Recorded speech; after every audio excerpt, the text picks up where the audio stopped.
communiquer avec son âme sœur, avec sa flamme jumelle ou même une autre personne, on appelle ça la télépathie spirituelle.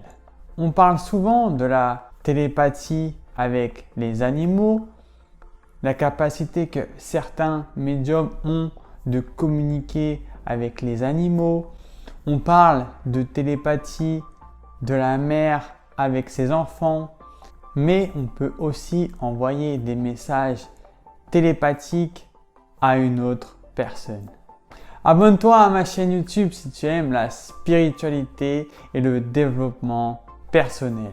Cette télépathie spirituelle, elle est souvent expérimentée par des personnes qui sont éveillées et qui sont engagées dans leur croissance spirituelle.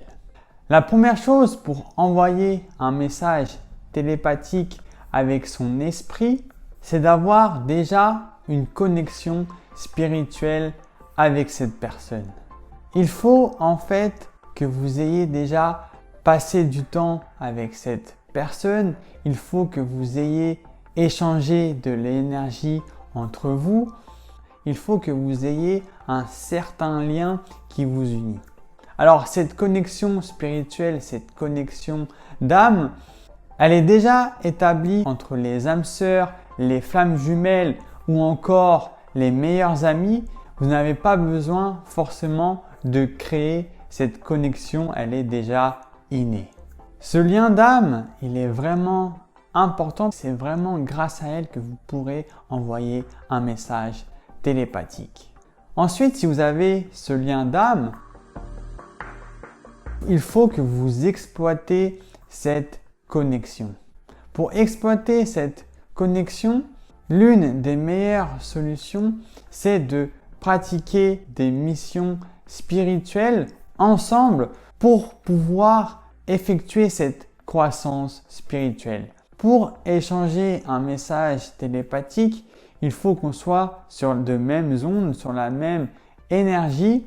Quoi de mieux que d'avoir pratiqué ensemble une croissance spirituelle? Alors je ne parle pas forcément de rituels ou de pratiques spirituelles en particulier. Je parle de vous connaître en profondeur mutuellement pour favoriser cette connexion entre vous, d'expliquer peut-être les choses que vous devez travailler chez vous et les choses que l'autre personne doit travailler chez elle. Plus vous allez favoriser cette connexion entre vous deux et plus l'énergie va circuler, plus ça va favoriser cette énergie entre vous. Cela implique d'aider cette personne quand elle a des moments de difficulté et que cette personne vous aide quand vous avez des moments plus durs. Ensuite, le plus intéressant, c'est le message télépathique.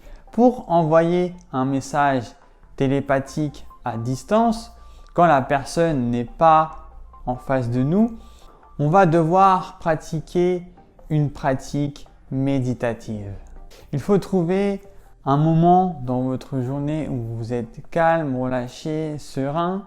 Trouver le calme dans votre esprit, c'est vraiment très important de trouver cet état méditatif en vous. Ensuite, vous allez devoir vous souvenir, vous remémorer dans votre chakra du cœur les souvenirs, le lien peut-être que vous aviez avec cette personne, les émotions que vous avez pu ressentir avec cette personne.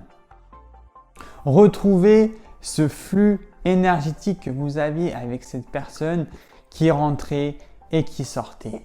Vous pouvez aussi visualiser cette personne comme si elle était avec vous actuellement, comme si que vous étiez assis à une table et que cette personne était devant vous.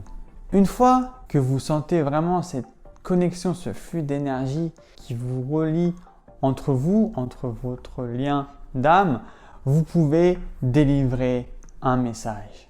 Pour délivrer un message, le plus simple, c'est d'envoyer un message court qui est très facile à comprendre.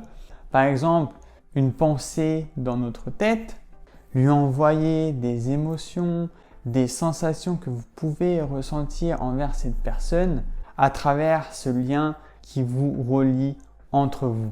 Vous pouvez visualiser concrètement cette personne tout en lui envoyant des pensées que vous pensez envers cette personne. La télépathie fonctionne. Beaucoup de personnes communiquent avec les animaux et arrivent à ressentir ce qu'ils ressentent. Et nous, c'est pareil avec les humains.